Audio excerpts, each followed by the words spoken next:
Hey guys, welcome back to a new video. I'm Stephanie West. I'm a licensed counselor here in the state of Michigan, and I am owner and operator of In Progress Counseling. Today we're going to talk about what happens when empathy goes unchecked and maybe even write stories that aren't accurate. And this comes from kind of an anecdote that I shared with a client probably about 3 or 4 weeks ago. I had shared what was me putting myself into a situation where I was very vulnerable, very open, and the other person being like, no, thank you. And I had to kind of process through some of the feelings of hurt and rejection that came around that. And so I was sharing this with my client, and she's like, Steph, I am so embarrassed for you. And I was like, well, that's interesting, because I don't feel embarrassed. That was just a situation to walk through. It wasn't an actual problem to solve.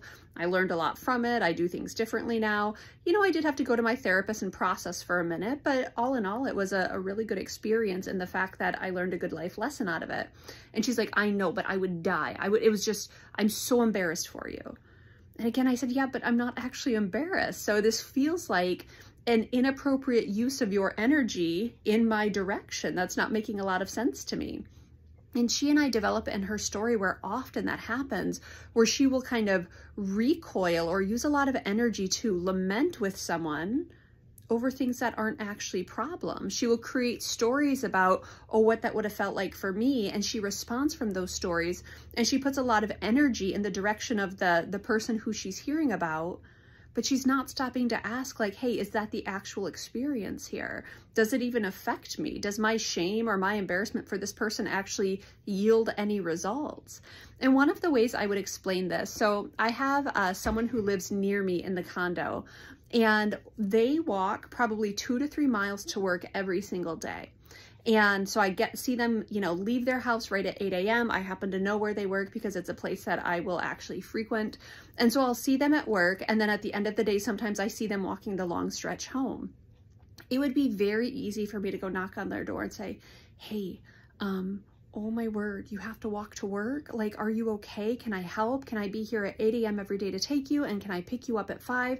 And I could step into their story with some type of solution. Except is them walking to work a problem?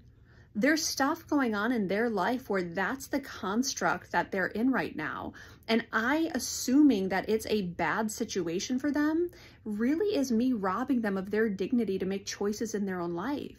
Now, if through situations, through like proximity, I learn more about their story and I hear that it's a hardship and they and I forge a relationship, and then I offer my services because now I have context for, yes, there's a hard thing happening, perhaps I can be useful in their story.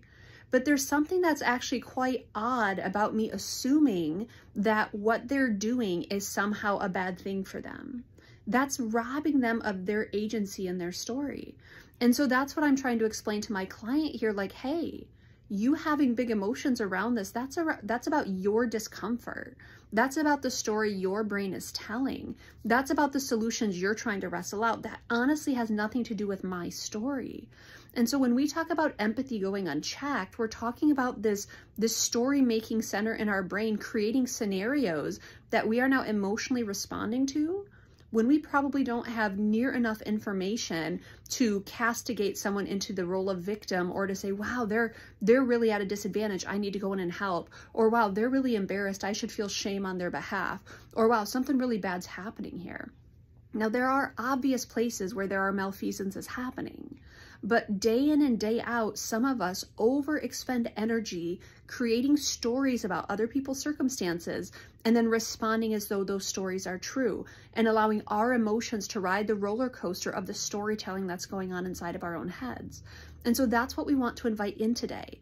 Possibly over time, you will develop an understanding of someone's story. Here there's hardship, and maybe you do feel compelled to reach in and help.